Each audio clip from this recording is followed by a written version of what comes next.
It's a common sense recap of the big stories.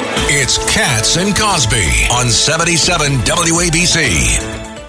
Well, breaking news from John Solomon of Just the News. John Solomon, tell us what the heck is going on. Yes, we do have some breaking news. It has echoes to a scandal a decade ago. We all remember the Fast and Furious scandal a decade ago where federal agents led guns across the border to Mexico and hoping that they could discover some crimes that they could then prosecute. Well, in this case, it's not guns being exported, but something more recent. Instead, it's a suspected terrorist being imported into the United States knowingly.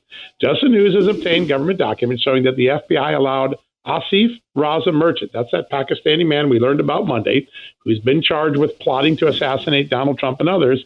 The FBI allowed him to enter the United States in April, and they did so by giving him a special permission known as significant public benefit parole. Now, they did that even though they knew he was flagged on a terrorism watch list for the United States and that he had admitted he had just traveled to Iran. The FBI can't explain why it's done it. It's declined to tell us why they allowed a man on the terrorist watch list who had just traveled to Iran in the middle of a very high-risk era in terrorism, why they would let him into the country. But here's what we learned. They gave him permission to stay through May 11th.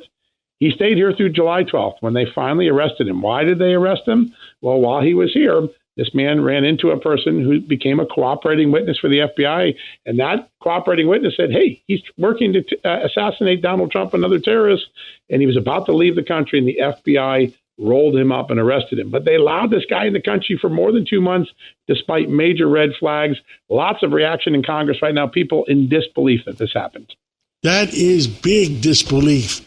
Holy cow, that's all I could say. I mean, I like to know. I like to know if political operatives at the Justice Department were pushing those buttons.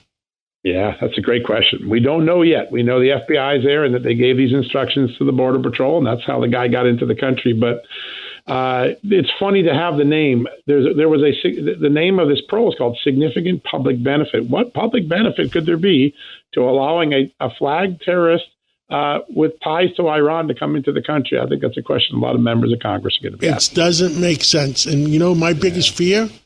That there'll be another attempt on President Trump's life, and they're going to blame Iran. Yeah, that's a very real scenario. And on that note, John, it's funny you would mention that. Last night, we obtained other documents showing that the Border Patrol warned all of its agents yesterday that there is a high probability that Iran is going to sneak operatives, money, or armaments across the U.S. southern border to try to attack the United States in a terror attack.